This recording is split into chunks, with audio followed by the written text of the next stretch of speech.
இன்றைய தினம் சேலம் மாவட்ட நிர்வாகிகள் ஆலோசனை கூட்டம் சேலம் புறநகர் மாவட்ட கட்சி அலுவலகத்தில் நடைபெற்றது. இந்த ஆலோசனை கூட்டத்தில் மாவட்ட செயலாளர் தலைமை தாங்கினார். சேலம் மாவட்டத்தில் தேர்ந்தெடுக்கப்பட்ட அனைத்து இந்திய அண்ணா திராவிட முன்னேற்ற கழக உறுப்பினர்கள் அனைவரும் தங்களுடைய கருத்துக்களை தெரிவித்தார்கள். அதோடு 2011 2026 வரை சட்டமன்ற பொதுத் தேர்தலில் அனைத்து இந்திய அண்ணா திராவிட முன்னேற்ற கழகம் அதிக இடங்களில் வெற்றி பெற்று சேலம் மாவட்டம் அனைத்து இந்திய அண்ணா திராவிட முன்னேற்ற கழகத்துடைய கோட்டையாக விளங்கிக் கொண்டிருக்கின்றன என்பதை இந்த நேரத்தில் தெரிவிக்க விரும்புகின்றேன். சேலம் புறநகர் மாவட்டத்தை பொறுத்த வரைக்கும் 8 சட்டமன்ற தொகுதி இருக்கின்றன. அதில் 7 சட்டமன்ற தொகுதி வெற்றி பெற்றது. ஒரு சட்டமன்ற தொகுதி குறைந்த வாக்கு வித்தியாசத்திலே வெற்றி வாய்ப்பு இழந்திருக்கின்றோம். இருந்தாலும் தமிழகம் முழுவதும் அனைத்து இந்திய அண்ணா திராவிட முன்னேற்ற கழக கட்சி சார்பாக போட்டியிட்ட வேட்பாளர்கள் 47 இடங்களில் வெற்றி பெற்றிருக்கின்றோம்.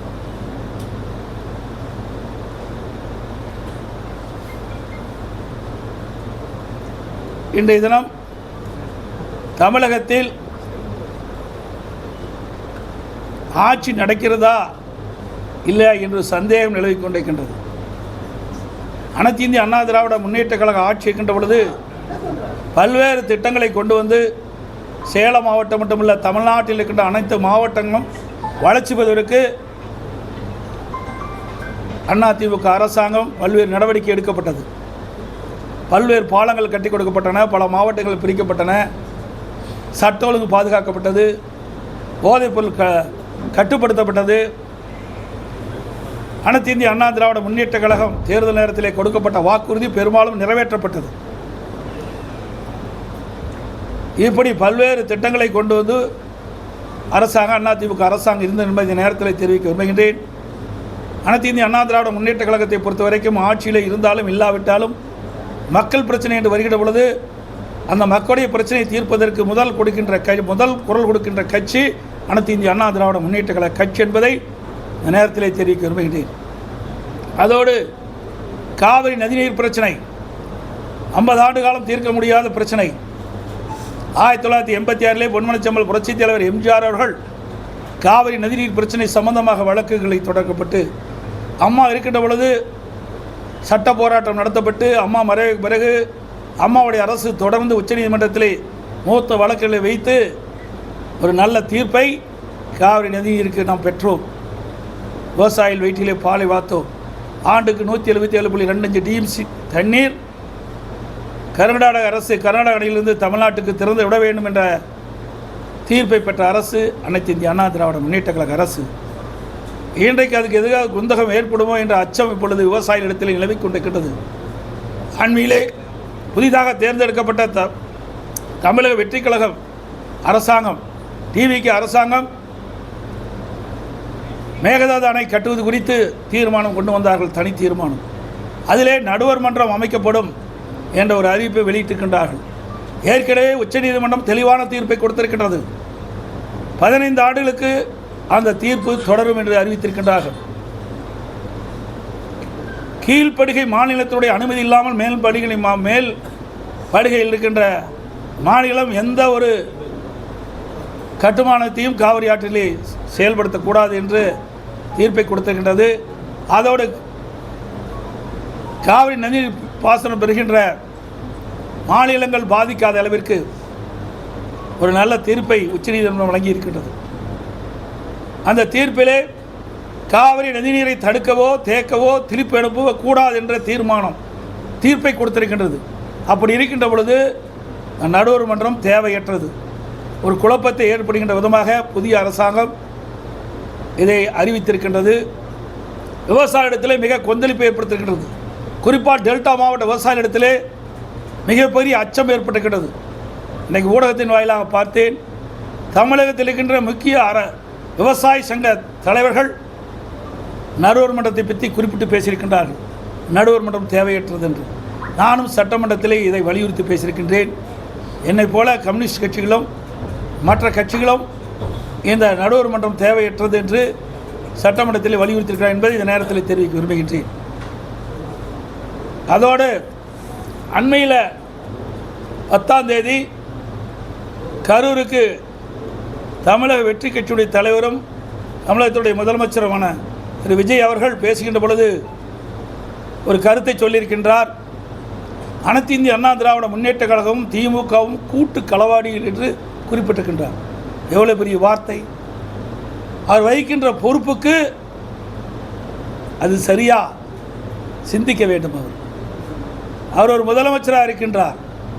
எந்த வார்த்தையை பயன்படுத்த வேண்டும் என்று யோசித்து பயன்படுத்த வேண்டும். அனைத்து இந்திய அண்ணா திராவிட முன்னேற்ற கழகம் கூட்டு களவாளி அல்ல. தமிழக வெற்றி கழக தலைவர் திரு விஜய் அவர்கள்தான் களவாளி. அனைத்து இந்திய அண்ணா திராவிட முன்னேற்ற கழகத்தின் சார்பாக போட்டியிட்டு இரட்டை சின்னத்திலே அவர்கள் போட்டியிட்டு வெற்றி பெற்றவர்களை குதிரை பேரத்தின் மூலமாக ராஜினாமா செய்து வைத்து அந்த ராஜினாமா செய்த உடனே அவர் டிவிகேயில் சேர்த்திருக்கின்றார்களே, இதுதான் எங்களுடைய சட்டமன்ற உறுப்பினர்களை ராஜினாமா செய்ய வைத்து தமிழக வெற்றி கழகத்தில் இணைத்துதான் களவாளிகள். முதலமைச்சர் தான் எங்களுடைய வெற்றி பெற்ற சட்டமன்ற உறுப்பினர்களை ராஜினாமா செய்து கட்சியிலே சேர்த்தவர் அவர்தான் களவாளி. சொல்லுங்கள். தூய ஆட்சி நடைபெறுதா நீங்கள் தான் சொல்லணும். தூய ஆட்சினார், வெளிப்படை ஆட்சினார். இப்போ யாரெல்லாம் சேர்த்திட்டு இருக்காரு, யார் மேலாம் குற்றம் சொல்லிக்கிட்டு இருந்தார். குற்றம் சொல்வர்கள்லாம் அவருடைய இயக்கத்தில் இணைச்சிக்கிட்டு தான் இருக்காரு. அப்போ எங்கே போய் தூய ஆட்சி, எங்கே வெளிப்படைத்தன்மை இருக்குது? இந்த ஆட்சியில் என்ன செஞ்சாங்க? இந்த 60 நாட்கள் ஓடி போச்சு. இந்த 60 நாட்களில் இந்த ஆட்சியில் செய்த சாதனை என்ன? ஒன்று செஞ்சுருக்கிறாங்க. அதுவும் செஞ்ச மாதிரி தெரியல. சிங்கப்பெண் சிறப்பு அதிரடிப்படையணும். எனக்கு இரவில் ஒரு பிரச்சனை நடந்தால் அந்த சிங்கப்பெண் சிறப்படைக்கு யார் பாதுகாப்பு கொடுக்குது?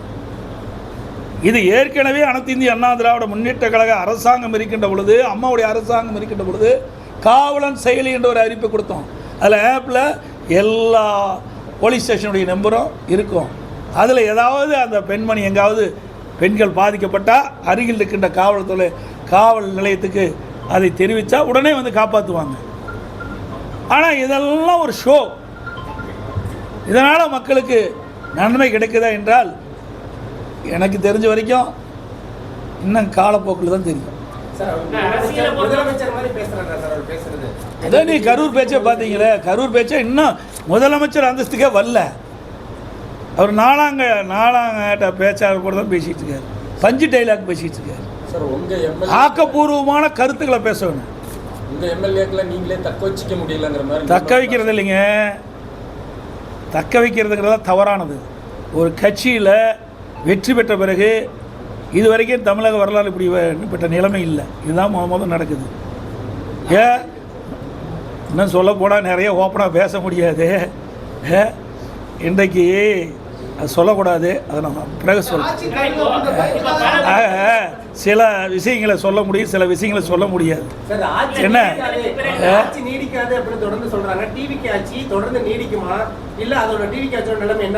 அதான் நான் ஏற்கனவே சொன்னேன். இப்போ ஸ்டாண்ட் இருக்குது. அந்த 3 ஸ்டாண்டு 3 காலும் சரியாக இருந்தால் தான் அந்த ஸ்டாண்டு நின்று நீங்கள் வந்து தொலைக்காட்சி சரியாக இயக்க முடியும்.